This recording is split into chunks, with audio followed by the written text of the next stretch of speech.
ونصلي على رسوله الكريم أما بعد أعوذ بالله من الشيطان الرجيم بسم الله الرحمن الرحيم شهد الله أنه لا إله إلا هو والملائكة وأولو العلم قائما بالقسط لا إله إلا هو العزيز الحكيم صدق الله مولانا العظيم.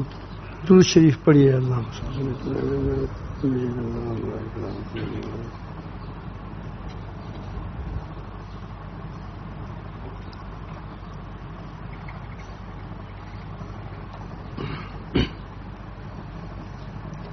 اس آیات کریمہ میں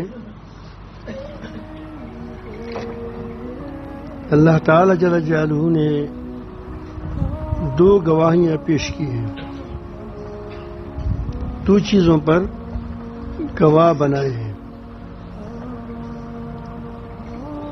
ایک ہے کہ اس کائنات میں اللہ تعالی کے سوا کوئی عبادت کے لائق نہیں.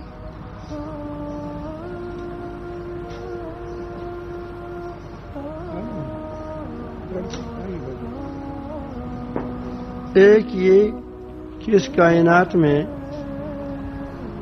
اللہ تعالی کے سوا کوئی بھی عبادت کے لائق نہیں، اس پر گواہی پیش کی. دوسری چیز یہ کہ کائنات میں اللہ تعالی عدل و قسط کے ساتھ قائم ہے، قائماً بالقسط. یہ دو چیزیں ہیں. اور دو چیزوں پر تین گواہیاں پیش کی. اللہ تعالیٰ خود گواہ ہے، ایک بات. فرشتے گواہ ہیں، تمام کائنات کے جتنے فرشتے ہیں سب اس پر گواہ ہیں. تیسری چیز جو صاحب عقل ہے، انبیاء علیہ السلام، اس کی پیروکار، اور دوسرے جو لوگ سوچتے ہیں، یہ سب اس پر گواہ ہیں کہ اس کائنات میں اللہ تعالیٰ کے سوائے کوئی عبادت کے لائق نہیں. اور دوسری بات یہ کہ ہر چیز کو اللہ تعالیٰ جل جلالہ نے اللہ تعالیٰ کائنات میں قسط کے ساتھ قائم ہے اور ہر چیز کو عدل و قسط کے ساتھ بنائی ہے.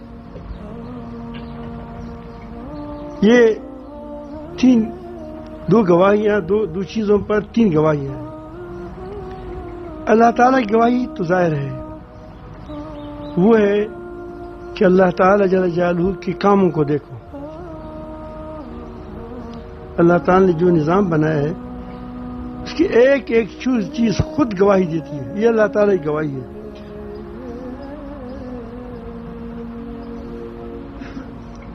آپ دیکھتے ہیں اس کائنات میں، آپ ہمیں ایک چیز بتائیں کہ وہ چیز ایسی ہو کہ وہ عدل کے خلاف ہے انسان کے سوا.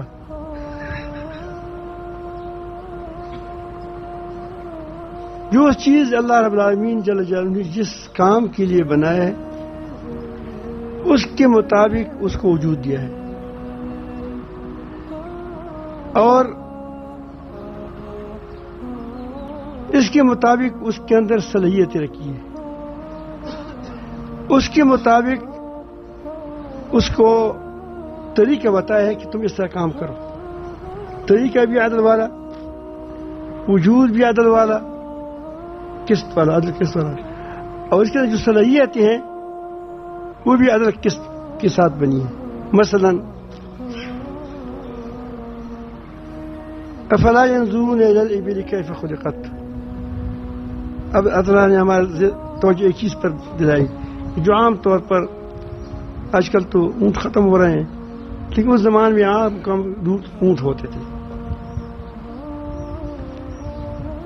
گدھے کو اللہ تعالیٰ جل جلالہ نے چھوٹے بار کے لیے بنایا ہے کہ چھوٹی چھوٹی بار، چھوٹی چھوٹی بوجھ اٹھائیں گے. تو بس گھر سے گدھے کو روانہ کیا، فوراً اس پر اپنی ایک بوجھ ڈال دیا، چل پڑا. اس کا قد بھی اتنا ہے جتنے بار وہ لے جا سکتا ہے.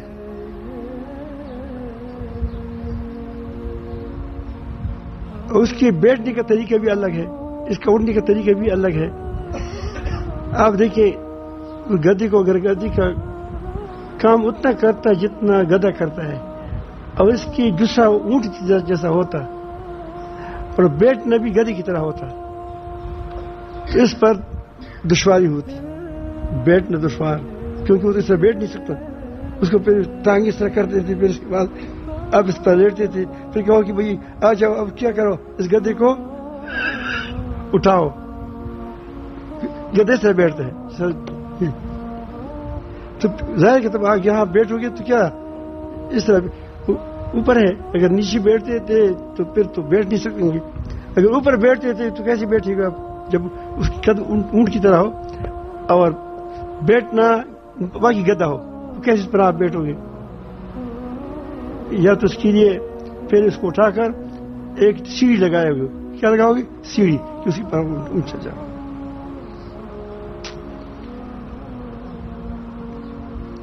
بار چھوٹا لے جاتا ہے، قد بھی چھوٹا ہے، آدمی بھی سوار ہو سکتا ہے. ایک آدمی خود اس طرح کر کے اس پر بار کھڑے کھڑے اس پر بار کرتا ہے. اب آئے اونٹ کی طرف. افلا ينظرون الى الابل كيف خلقت، اس کے اندر ایک کوہان اللہ تعالی نے بنایا ہے. کوہان جانتے ہیں؟ کیپ اوپر، وہ کیپ نہیں جو آپ ڈالتے ہو،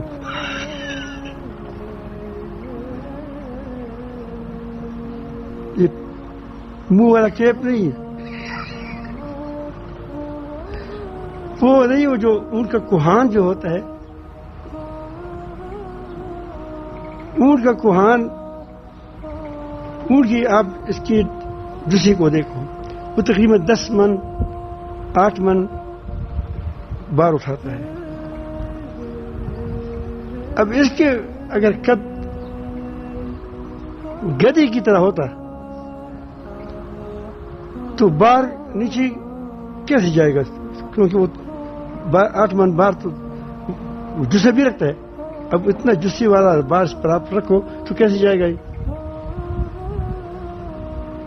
اس کا کیا ہے، وہ اس کے جسا گدے کی برابر ہے. پھر چلو وہ اتنا ہوتا، لیکن اس کا جو بیٹھنے کا طریقہ ہوتا وہ گدے کی طرح ہوتا. جب گدھا جو بیٹھتا ہے یا بیل بیٹھتا ہے اسی کی طرح وہ بیٹھ جاتا. تو آپ اس طرح کا کیسی بار اس پر آپ اٹھا ڈالتے تھے؟ آپ مجھے یہ بتائیں، کوئی طریقہ ہے کس طرح بٹھاتے؟ 8 من بار ہے، اونٹ گدے کی طرح بیٹھا ہے. اب ظاہر ہے کہ اگر آپ اس پر اونٹ پر بار کرتے تھے تو پہلے اس کو سیدھا اس کو کھڑا کرتے تھے، یا اگر اونٹ پر بار رکھتے تھے تو سارے محلے والے لوگوں کو اٹھاتے کہ آج میں نے اونٹ پر بار رکھنا ہے، تمام جمع ہو جاؤ. بلندرا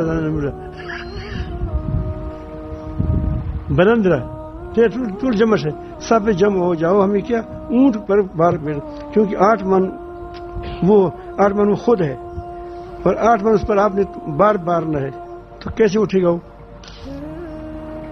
اور بیٹھنا کیا ہے، کیسے ہے؟ گدے کی طرح لیٹا ہے وہ، تو کیسے اس پر آپ کیسی بار کرو گے؟ تو اللہ تعالیٰ نے اس کو ایسے بنایا کہ اس کی گردن کو اونچا بنایا. اگر یہاں قریب گردن ہوتا تو وہاں یہاں گردن بند، وہاں جا کر پخ مر جاتا، وہی مر جاتا ہوں.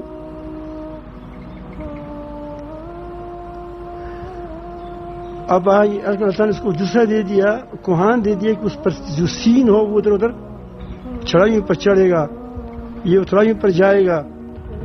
تو پھر اس کو کوئی پکڑ کی چیز ہو کہ اس کو اوپر سے پکڑے، تو اس کو کوہان بنایا. اس پر جب زین رکھو گے تو اس کو کوہان کو پکڑ لیتا ہے چیز کو. وہ گردن اس کا مرے یہاں ہے، یا اس کا سینہ ہے، یہاں کیا ہے؟ اس کا سینہ ہے. اب جتنا بھی اس کو زور مل جائے تو سینے پر آتا ہے، گردن پر نہیں آتا، گردن مر جاتا ہے. وہ اللہ تعالیٰ نے گردن اونچے بنا دی. ایک کھانے کی بھی سہولت ہو اس کو، بڑی بڑی جو درخت ہیں اس سے کھائیں، پانی پئیں تو بہت گہرا وہ ہے، کیا ہے، گہرا گڑھا ہے، اس میں پانی پیے پانی وہ پیتا ہے. تو میں ایسا کرتا ہوں کہ دیکھو اب یہ ایک اونٹ کو آپ ساتھ دیکھو کس طرح اللہ جس کام کی اللہ تعالیٰ نے بنایا ہے، جس طرح بنایا ہے اس طرح بیٹھنے کا طریقہ بھی اس کا اسی ہے، اٹھنے کا طریقہ بھی اسی طرح ہے. جتنا بار وہ اٹھا سکتا ہے اتنا بار وہ آپ اس پر بیٹھے بیٹھے بار کر دو. پھر اڑم دی اس کے پاؤں کیا ہوتے ہیں؟ اڑم ٹیک ہوتے ہیں، ٹیک ساتھ ہوتا ہے. اب دیکھو باقی تمام چیزوں کو آپ دیکھیں کس طرح اللہ تعالیٰ جل نے بنایا. تمہارے خود داڑھ، آپ کے ایک داڑھ کا دانت ہے، ایک دانت آپ کی ادھر ادھر کریں تو کیا تم کھانا کھا سکو گے؟ یہاں سے توڑتے ہو، یہ کاٹنے کا دانت ہے. پھر کہاں تم اس کو حوالے کرتے ہو چکی کی دانت کی طرف کہ اس کو پیس لو. اگر یہ چکی کا دانت ایک یہاں رکھے تو آپ کھا سکو گے کھانا؟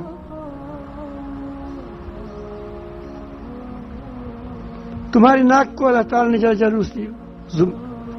اس پر رکھا ہے، منہ پر رکھا ہے. آپ مجھے بتائیں اس سے آپ اس کو ہٹا کر کہاں رکھو گے؟ پوری دنیا کے سائنسدان، کمال والے، دانشور مل جائیں سارے، اس کو یہاں سے تبدیل کرنے تو کہاں رکھو گے تم اس کو؟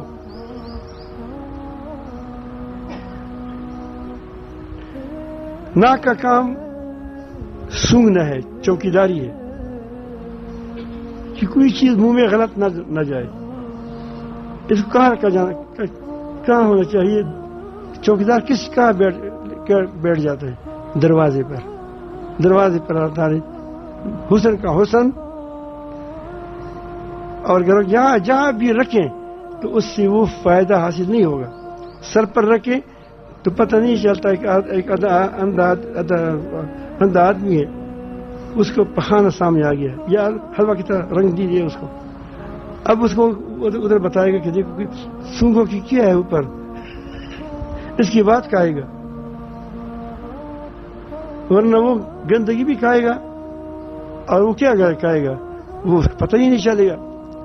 آنکھ والوں کو پتہ نہیں چلے گا، کیونکہ جب اگر رنگ ایک جیسا ہو کیا پتہ چلے گا. اب اس کائنات میں ایک ایک چیز کو دیکھو.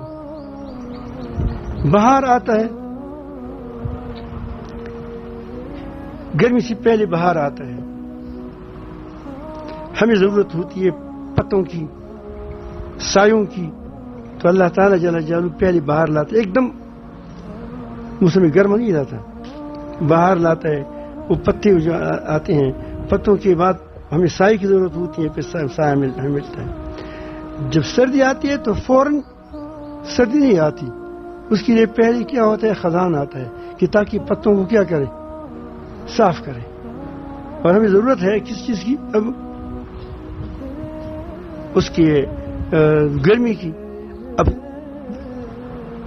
آپ کے گھر کے اندر درخت ہے، وہاں سارے پتے ہی پتے، آپ گرمی میں تو خوش ہے، اس میں کیا کرو گے؟ اس میں سرور میں کیا کرو گے؟ اللہ تعالیٰ جل جلالہ نے ترتیب بنائی. اب اس پر فرشتے مسلط ہے. کون مسلط ہے؟ یہ کام اللہ تعالیٰ کا ہے. پتوں پر بھی ایک ایک پتے پر اللہ تعالیٰ کے فرشتے کیا وہ بنائے. اب دیکھیے جو بڑی بڑی وہ ہے پہاڑ ہے، جتنا اونچا پہاڑ ہوگا برف وہاں پڑے گا.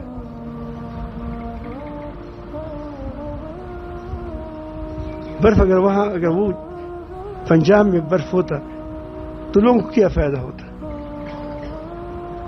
زمین نیچے ہے، برف پڑ گیا وہاں ختم ہو گیا.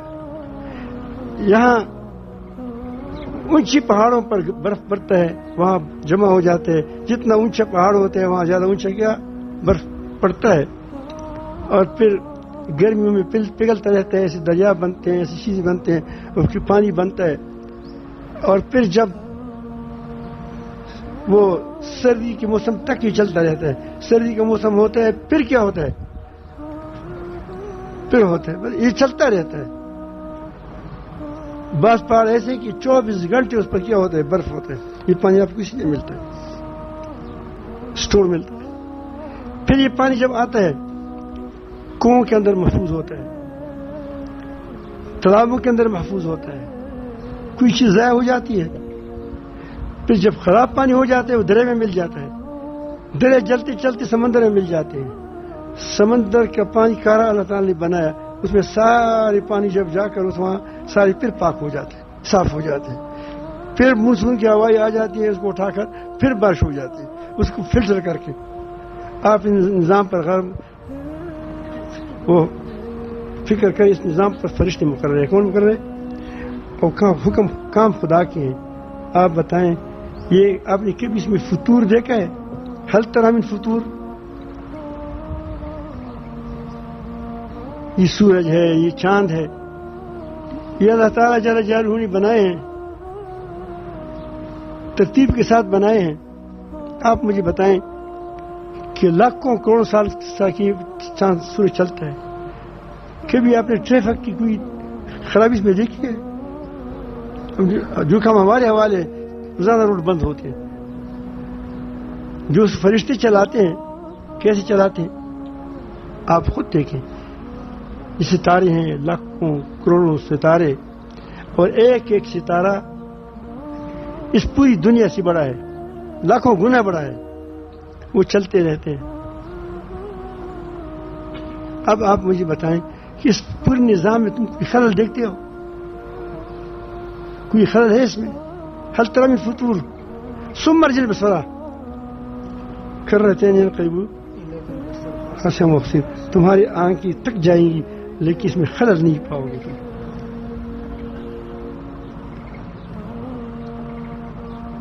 یہ اس سے معلوم ہوا کہ کوئی چیز بھی اللہ تعالی کے حکم سے سرتابی نہیں کرتی.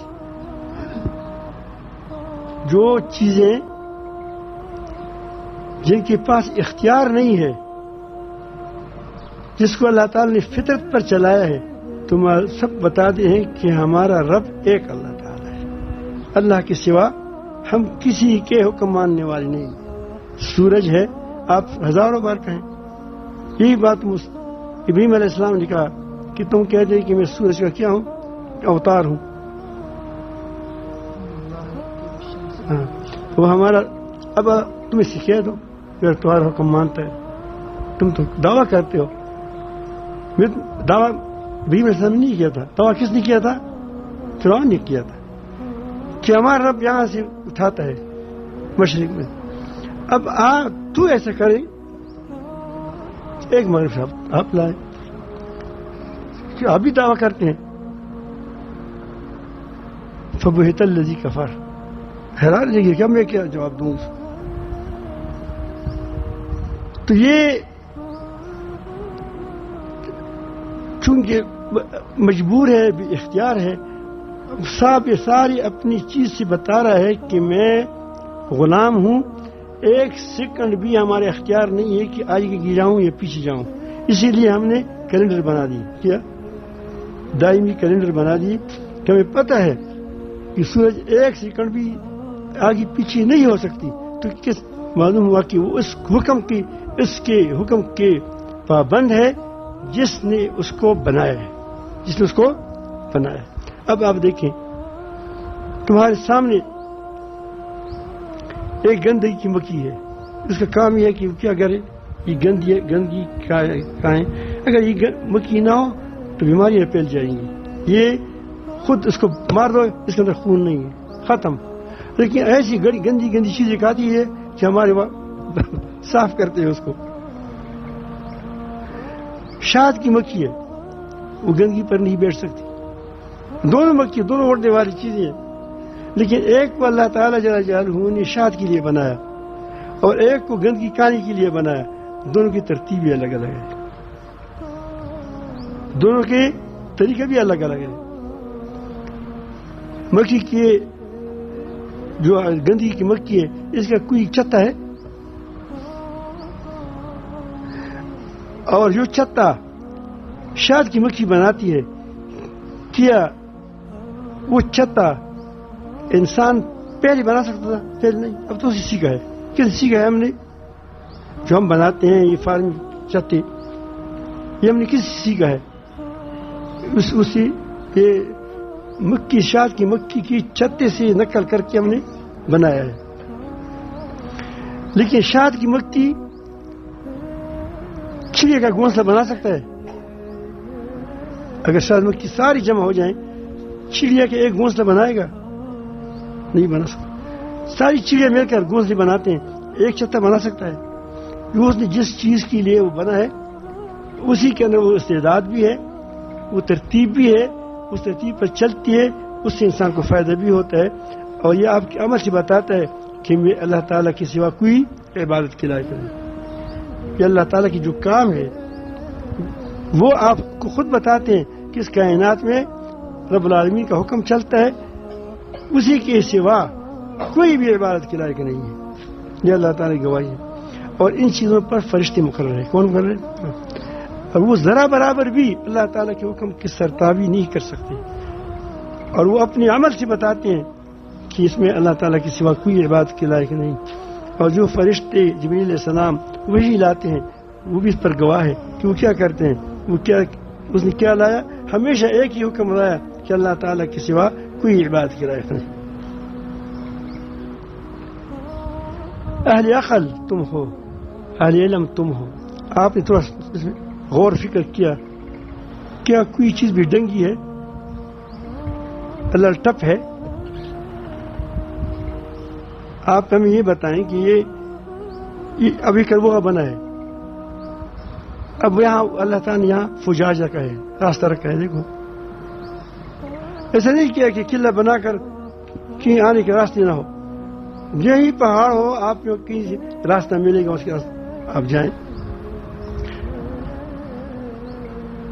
تو یہ پوری دنیا کی بناوٹ پر آپ دیکھیں, ہواؤں کو دیکھیں. جب ہوا میں زہریلا مادہ زیادہ ہوتا ہے تو اللہ تعالیٰ نے زہریلی چیزیں پیدا فرمائی ہیں.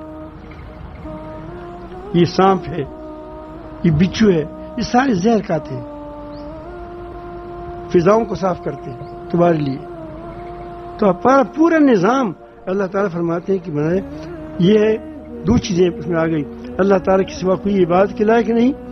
دوسری, ہر چیز ایسی عدل و قسط پر بنائی گئی ہے کہ اس سے آگے اس کا ممکن نہیں تھا, نہ کوئی بنا سکتا ہے.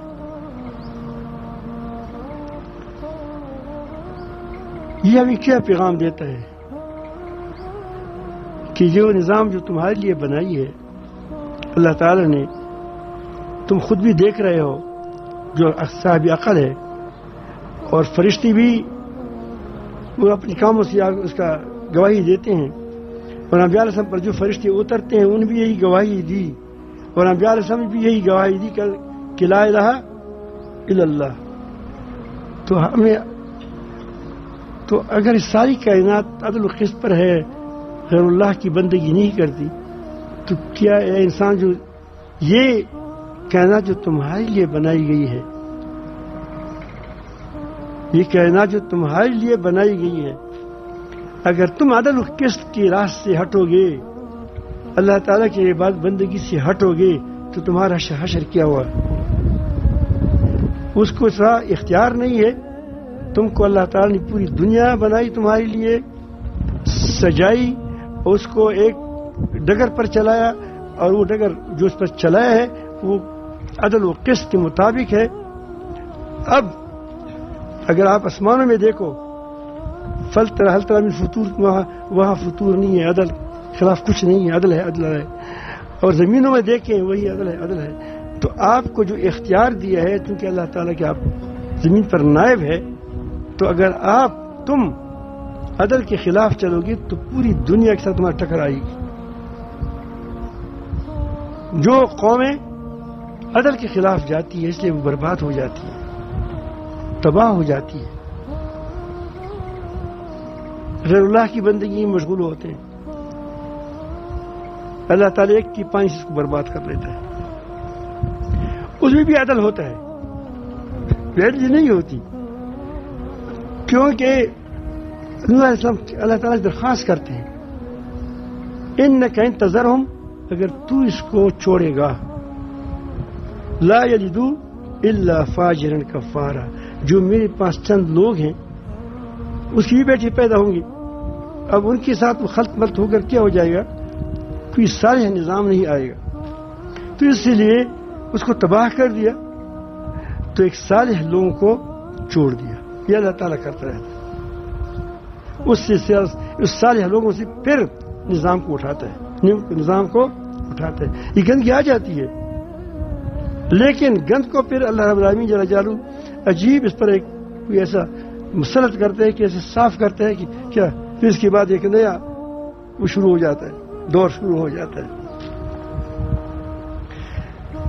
یہاں سے ہوا یہ ابھی کیا دعوت دیتی ہے؟ یہ دیتی ہیں کہ دیکھو اگر تمہاری اللہ تعالیٰ فرماتے ہیں قائماً بالقسط، لا الہ الا اللہ، اللہ کے سوا کوئی بندگی کے لائق نہیں، وہ العزیز الحکیم، اس کی گرفت سے کوئی نہیں بچ سکتا، وہ زبردست ہے. سوال پیدا ہوتا تھا کہ اس کو پکڑتی کیوں نہیں؟ اللہ تعالیٰ فرماتے ہیں کہ وہ عزیز ہے، پکڑ سکتا ہے، لیکن حکیم ہے، مہلت دیتا ہے. کیا دیتا ہے؟ حکیم ہے، وہ مہلت دیتا ہے. اس مہلت سے دھوکہ مت کھاؤ، یہ تمہاری خیر کے لیے تھا. مہلت جو مہلت آپ کو ملتی ہے یہ خیر کے لیے ملتی ہے کہ تم باز آ جاؤ، عدل کی طرف آ جاؤ. عدل کی پہلی ہے کہ اللہ تعالیٰ کے حق کو ادا کرو، اللہ تعالیٰ کے سوا کسی کی بندگی نہ کرو، اس کی بندگی کرو. اسی کے لیے انبیاء علیہ السلام نے بھیجا ہے. لقد ارسلنا رسولنا بالبینات وانزلنا معهم الکتاب والمیزان لیقوم الناس بالقسط. آسمان کو دیکھیں، وہاں کیا ہے؟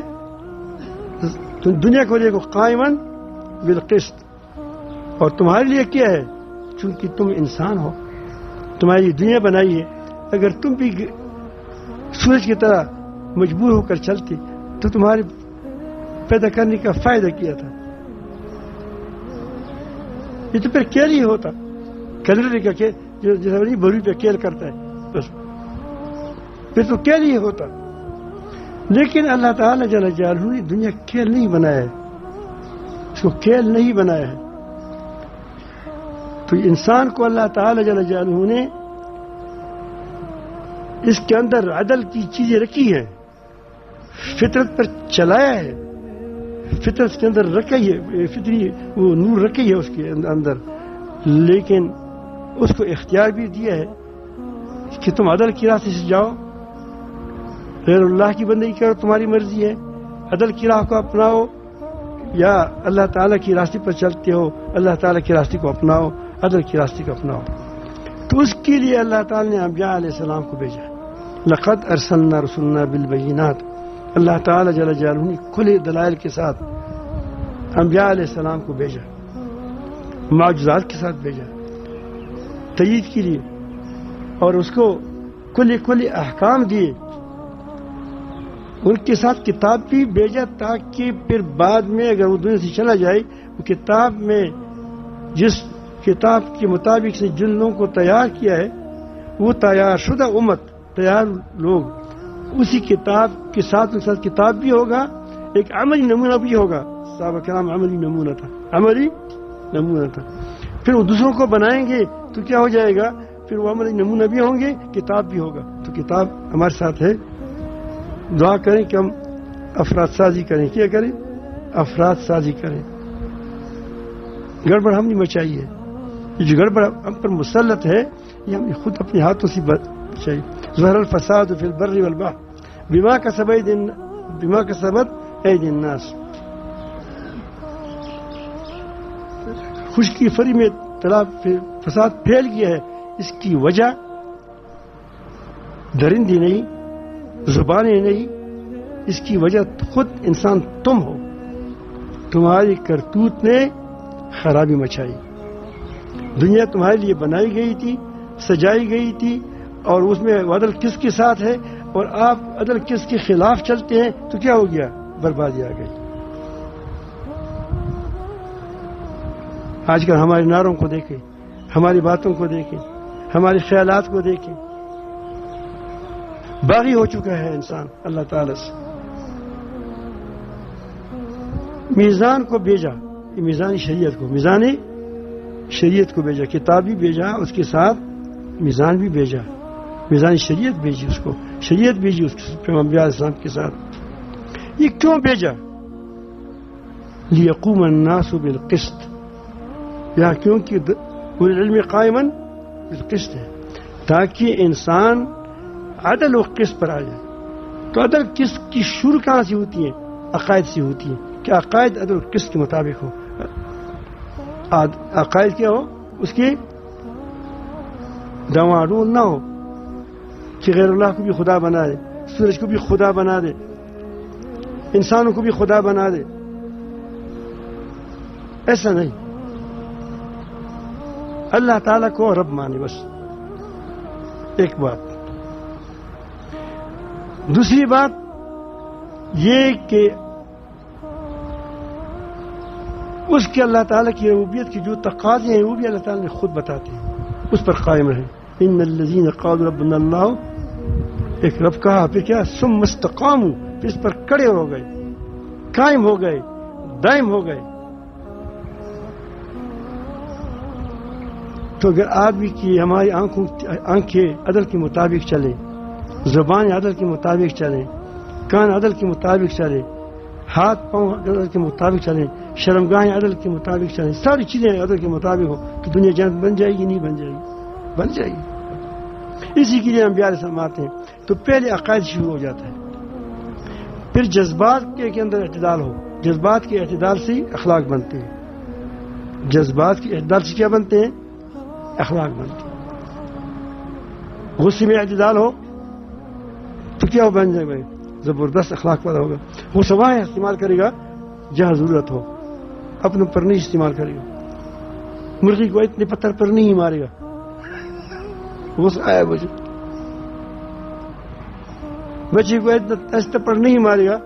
جب بعض لوگ استاد بھی ایسے ہوتے ہیں کہ بچوں کو اتنا مارتے ہیں کہ وہ بیچارے بھاگ جاتے ہیں دین سے. تو یہ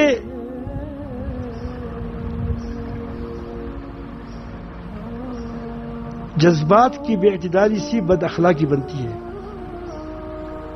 انسان کے اندر اللہ تعالیٰ نے ہرس رکھا ہے, اور ہرس کو تجاوز ہو جائے تو کیا ہو جائے گا؟ یہ آپ کرتے ہیں کہ آپ سے لڑائیاں کرتے ہیں, دنگا فساد کرتے ہیں.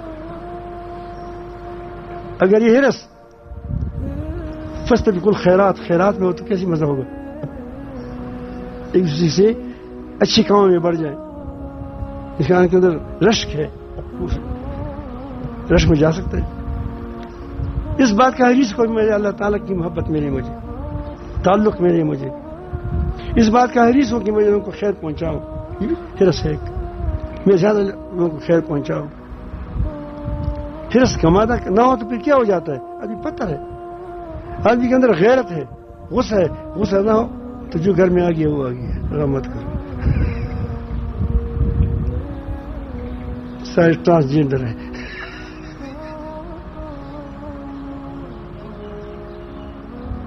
خنزیر کھانے والے یہی تو کرتے ہیں.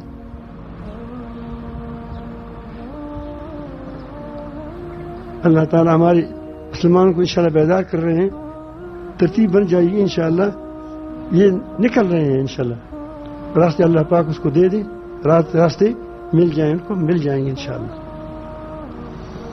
تو میں عرض کرتا ہوں کہ یہ ساری جو جذباتیں اچھی ہیں.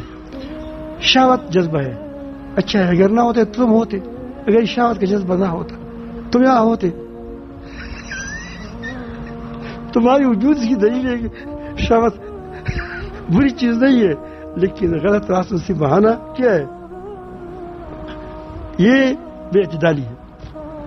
تو انبیاء علیہ السلام آئے, اس نے کیا کہ عقائد کی عدل کس پر لائے, اور جذبات کو کیا بتایا؟ زکی ہم تزکیہ کیا ہے. یہی آدمی اندر سے جب بن جاتا ہے تو اس کی اخلاق ایمانی صفات کے اندر آ جاتے ہیں. پھر وہ کہتے ہیں کہ دوسرا بھی کہے, یہ نہیں کہ میں کہوں میں ذرا تھوڑے مو, ہم تو کہتے ہیں سارا ہمارا ہو جائے. یہ دوسرا بھی کہے, اس دنیا میں وہ بھی رہتا ہے بیچارہ, وہ بھی زندگی گزارے, اس کو بھی ضرورت ہے ہماری طرح. خیر خائی ہو جاتی ہے. تو جذبات ٹھیک ہو گئے. اب اس کے لیے جذبات اگر ٹھیک ہے, اعمال ٹھیک نہ ہو, پھر کیا کریں گے؟ اس کا راستہ نہ ہو. میں ایک بار گاڑی میں جا رہا تھا, بس میں, پہلے زمانے میں پہلے جو میں جوان تھا اللہ تعالیٰ جل جلالہ کیا ترتیب کو دیکھو. جوان تھا تو اس وقت گاڑی نہیں تھی, بھائیوں کو بھی خیال نہیں آتا تھا, کسی کو خیال نہیں آتا. کبھی ایک ٹانگ کے پیچھے چڑھ گیا, کبھی ٹانگ کے پیچھے چڑھ گیا, کبھی گاڑی میں چڑھ گیا, جاتا رہتا تھا. جوان تھا. اللہ تعالیٰ کہتے ہیں چلو, یہ بوڑھا ہو گیا تو ابھی بیچارہ چل نہیں سکتا, چلو گاڑی میں سوار ہو جاؤ. تو اس وقت میں گاڑی میں بس میں بیٹھ گیا تو میرے ساتھ ایک اور آدمی بیٹھ گیا, اس نے سگریٹ کو خالی کر دیا. سگریٹ نہیں, سگریٹ. میں بڑا پریشان تھا کہ ابھی چرس پی گا اور یہ کیونکہ خالی کیا ہزار ہے کوئی چیز اس میں ڈالتا ہے, اور پھر مجھے بدبو آئے گی. میں سیٹ پر بیٹھا ہوں. اب یہ بیچارہ رحمدل تو تھا, جذبہ ٹھیک تھا, اس نے چرس سگریٹ بھر دیا, سگریٹ لگا دیا, ایک دو شوٹ بھی لگا دی. پھر مجھے کہا کہ صوفی جی تم بھی پیو.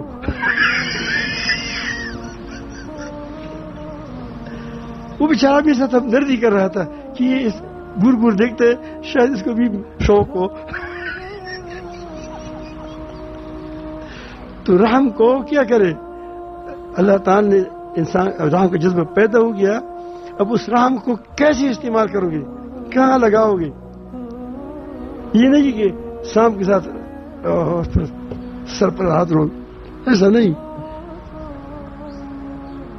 تو اس رحم کی صحیح استعمال کے لیے اللہ تعالیٰ نے احکام بھیجی. کیا بھائی کہ آپ نے والدین کے ساتھ کیا رویہ رکھنا ہے, بیوی کے ساتھ کیا رویہ رکھنا ہے, حقوق رکھے اس رحم کی جذبے کو. تو اب یہ اللہ تعالیٰ جل جلالہ نے یعنی کیا بنایا, پہلے آپ دیکھیں کیا بنایا. عقائد یقوم الناس بالقسط, اندر سے لے کر باہر تک ظاہر تک پورا کا پورا انسان عدل القسط پر رہے گا تو کیا ہو جائے گا, یہ اس عدل القسط کے راستے پر چل کر میرا قرب حاصل کرے گا, میری جنتوں کو حاصل کرے گا, قبر کو حاصل کرے گا. یہ پوری زندگی میں اس کو کیا خوبیاں آ جائیں گی. تو کیا دنیا بھی جنت, قبر بھی جنت, محشر بھی جنت, اور ہمیشہ ہمیشہ کے لیے جنت. کہ کیوں؟ یقوم الناس بالقسط. اور یہ کہتے ہیں کہ اگر انسان بگڑ گیا پھر کیا ہوگا؟ پھر کہتے پھر آگے فرماتے ہیں وانزلنا الحدید, پھر میں لوہا بھیجا ہے کہ جس کا جو میٹھی دوائیوں سے آئے, نئے انجیکشن سے آئے, تو پھر اس کے لیے آپریشن حال ہے. کیا ہے؟ آپریشن ہے. یہ جہاد آپریشن ہے. کیا ہے یہ جہاد؟ مالی غنیمت کے لیے نہیں ہوتا. عجائب اللہ تعالیٰ کا ایک انعام ہے. یہ ملک گیری کے لیے نہیں ہوتا. یہ آپریشن ہے کہ جو فاسد مادے ہیں اس کو نکال دیا جائے. فاسد مادے اب جب آپ کی بدن میں پورا نکل آئے تو آپ کیوں آپریشن کرتے ہیں؟ آپ مجھے کیوں کرتے ہیں؟ تاکہ وہ فاسد مادہ نکل جائے اور میں تندرست ہو جاؤں. اگر ایک انگلی کے اندر نسور لگ گیا ہے تو اس نسور کو تم کیوں کاٹتے ہو؟ انگلی کو اسی لیے کاٹتے ہو, اس کی حدید ہے, پھر سے کاٹا جاتا ہے. وہ کیا پمبے کے ساتھ نہیں کاٹا جاتا, اس کی چھری ہے, اس کے لیے کیا ہے؟ چھری ہے. تو پھر وہ جب کاٹ دیتے ہو تو باقی وجود سالم تندرست ہو جاتا ہے. اس طرح انسانیت کے اندر جب ایسی نسور پیدا ہو جاتی ہے کہ وہ تباہ کرتی ہے انسان کو, کیا کرتا ہے؟ انسانیت کو تباہ کرتا ہے, تو آپ دیکھیں گے پھر یہ قوموں کو اللہ تعالیٰ تباہ کرتی ہے. اس قوموں کو اللہ تعالیٰ تباہ و برباد کرتی ہے کیونکہ وہ تمام قوموں کی لیے سہولت. تو اس کی تباہی کی دو صورتیں ہیں. ایک صورت یہ ہے کہ اللہ تعالیٰ اس پر آسمانی آفتیں نازل کر دیں. اگر قوم کے اندر اتنے بیدار لوگ نہ ہو, اتنے یعنی زیادہ نہ ہو کہ جو مقابلہ کر سکے. نوح علیہ السلام کے ساتھ 80 آدمی تھے, اب کیا کر سکتے تھے؟ وہ پوری قوم ہے. تو جب حجت قائم ہو گئی تو اس کو بچایا, اسی صالح معاشرے کو اٹھایا اور سارے دوسروں کو تباہ کر دیا. اگر طاقت ہو پھر صحابہ کرام کی طرح میدان میں آ جاؤ, پھر کیا ہو جائے گا؟ اگر زیادہ ہو میدان میں نہیں آتے تو اللہ تعالیٰ تم کو مشقتوں میں ڈالے گا, جس طرح موسیٰ علیہ السلام کی قوم لاکھوں کی تعداد میں تھی. اللہ تعالیٰ نے کہا کہ تم وہاں حملہ کرو, وہ اس کے اندر فاسد مادہ ہے اس کو ختم کرو, تو کیا ہو جائے گا؟ وہ تو کہتے ہیں بڑی بڑی پوری ہیں, وہ کیسے کریں؟ تمہاری ہمیشہ ہم نے دیکھا ہے, موسیٰ علیہ السلام کہا کہ ہم نے ہمیشہ دیکھا ہے کہ تمہاری لاٹھی ایسی کام کی کہ پتھر پر مارو تو پانی نکل آتا ہے, جادو کے سامنے رکھو تو کیا بن جاتا ہے؟ سانپ بن جاتا ہے. سمندر پر مارو تو کیا ہو جاتے ہیں؟ راستے بن جاتے ہیں. تو ایک لاٹھی وہاں بھی پھینکو نا, ایک لاٹھی کہاں پھینکو, اس کی طرف بھی پھینکو. اللہ تعالیٰ فرماتے ہیں ہماری ترتیب نہیں ہے. تم لاکھ کی تعداد میں مچھر ہو, مکھیاں ہو, بغیرت ہو, کہو کہ 40 سال تک تمہاری جب بوڑھی ختم نہ ہوگی اس وقت کیا ہوگا؟ تم میدان تہ میں چلتے رہو, تربیت کرتے رہو. 40 سال تربیت ہو گئی, امت بن گئی. جب امت بن گئی تو دنیا پر غالب آ گئی. انی فضلتکم علی العالمین. سمجھ آئی بات؟ تو اگر آپ یہ نہ کہیں کہ رب العالمین یا اللہ امریکہ کے توپوں میں کیڑی پڑ جائے, اس کو تباہ کر دیں, تو تمہاری یہ جو پورے 2 ارب کیڑے ہیں یہ کس کے لیے؟ یہ پونے 2